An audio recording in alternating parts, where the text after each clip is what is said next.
నవీన్ యాదవ్ ఏదైతే జూబ్లీస్ అభ్యర్థి ఉన్నాడో ఆయనకు సపోర్ట్ చేయాలని, అదేవిధంగా మేము ఇలా ఇక్కడి నుంచి అక్కడికే పోయి అక్కడి నుంచి ప్రచారం మొదలు పెడుతున్నాం కాబట్టి ముందుగా సోమాజిగూడ ప్రెస్ క్లబ్లో మనం కూర్చొని చర్చించుకొని మాట్లాడుకొని నిర్ణయం అనేది చెప్పడానికి కోసం ఇక్కడికి రావడం జరిగింది. ఎంతో చెప్తారు, ఇవాళ అవాకులు చెవాకులు మాట్లాడుతున్న బీఆర్ఎస్ పార్టీ, అదేవిధంగా బీజేపీ పార్టీ, నిజంగా కూడా బీఆర్ఎస్ పార్టీ తెలంగాణ ఉద్యమకారులు అందరినీ ద్రోహం చేసింది. తెలంగాణ ఉద్యమకారులనే కాకుండా తెలంగాణ ప్రజలను ద్రోహం చేసిన పార్టీ కాబట్టి అది తెలంగాణ టీఆర్ఎస్ ఇడిచి బీఆర్ఎస్ ఎన్నడైతే మారిందో ఆ రోజే చెప్పినాం. ఇవాళ కూడా చెప్తున్నాం, మిమ్మల్ని జూబ్లీస్లో అందరం కలిసి ఉద్యమ సంఘాలన్నీ ఉద్యమకారులు అందరూ కలిసి మిమ్మల్ని జూబ్లీస్లో ఓడగొట్టడానికి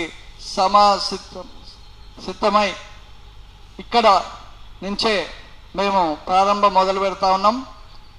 కాబట్టి అన్ని డివిజన్లో కూడా తెలంగాణ ఉద్యమకారులు వెల్కమ్ చెప్పడానికి సిద్ధంగా ఉన్నారు. ఒకటి చెప్తా ఉన్నాం, అవినీతిమయమైన బీఆర్ఎస్ పార్టీ 9.5 సంవత్సరాలు ఉద్యమకారులకు చేసినామనే ప్రగల్భాలు వెళ్తుంది. ఆ రోజు 1200 మంది చనిపోతే 580 మందికే 10 లక్షలు ప్లస్ క్లాస్ 4 ఉద్యోగాలు ఇచ్చింది. మిగతా వాళ్ళకి ఇవాళ మళ్ళా చూస్తే ఒక 3-4 రోజుల క్రితం కల్వకుంట్ల కవితమ్మ మళ్ళా బయలుదేరింది. ఏమని, ఇవాళ మాతో తప్పైంది, తెలంగాణ ఉద్యమకారులకు మేము చేయలేదు, కొందరికే చేసి ఆ రోజు మాట్లాడుకుండే అంతర్గతంగా మీటింగ్ ఏముంది, అంతర్గతంగా మీటింగ్లోనే మాట్లాడలేను, బహిర్గత మీటింగ్లో మాట్లాడలేవు. ఇవాళ మీరు వచ్చి క్షమాపణ చెప్పిన ఇక్కడ కాదు, ముందే బీఆర్ఎస్ పార్టీలు ఉన్నప్పుడు క్షమాపణ చెప్తే అయిపోయేది కదా. మేము నిన్ను కూడా అడుగడుగున తెలంగాణ రాష్ట్ర వ్యాప్తంగా మా ఉద్యమకారులు అడ్డుకుంటారు. అదేవిధంగా బీఆర్ఎస్ పార్టీని ఖచ్చితంగా ఓడగొట్టి తీరుతా ఉన్నాం జూబ్లీహిల్స్ ఎన్నికల్లో. ఎందుకంటే ఇవాళ కొందరమే ఇక్కడికి రావడం జరిగింది, మిగతా అందరూ కూడా రేపటి మొత్తం అన్ని జిల్లాల నుంచి కూడా హైదరాబాద్ జూబ్లీహిల్స్ ప్రచారానికి వస్తున్నారు. కాబట్టి మా పూర్తి మద్దతు నవీన్ యాదవ్కు ఉంటుంది. అదేవిధంగా సీఎంకు ముందు కూడా విన్నవించినాం, మొన్న కూడా చిన్నారెడ్డి గారిని కలిసినాం, అదేవిధంగా సెక్రటరీలో వారి సెక్రటరీని కూడా కలిసినాం.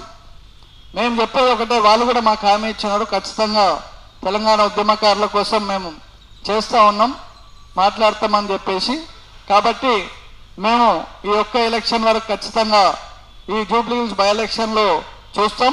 ఇప్పుడు ఈ జూబ్లీహిల్స్ బై ఎలక్షన్ ఎన్నికల్లో అయిపోయినాకన్నా ఏది వీళ్ళు ఏం ప్రకటిస్తారో చూస్తాం. లేదంటే ఇది లాస్ట్ అండ్ ఫైనల్ ఎలక్షన్ కూడా మేము కూడా ఉద్యమకారులుగా కాంగ్రెస్ పార్టీకి సపోర్ట్ చేస్తాం. ఆ తర్వాత స్థానిక సంస్థలు ఎట్లయినా ఉన్నాయి, మా ప్రతాపం స్థానిక సంస్థల్లో చూపెట్టే దిశగా ముందుంటాం. కాబట్టి వీళ్ళకు కూడా చెప్తూ, ఏదైతే బీజేపీ బీఆర్ఎస్ పార్టీ హటావ్, తెలంగాణ బచావ్, కాంగ్రెస్ జితా అనే నినాదంతో మేము ముందుకు పోతా ఉన్నాం. అదేవిధంగా ఇక్కడికి విచ్చేసిన మా తెలంగాణ ఉద్యమకారులు చేసే నాయకులకు, అట్లనే పత్రికా సోదరులకు మరొకసారి ధన్యవాదాలు తెలుపుతూ ముగిస్తా ఉన్నాను.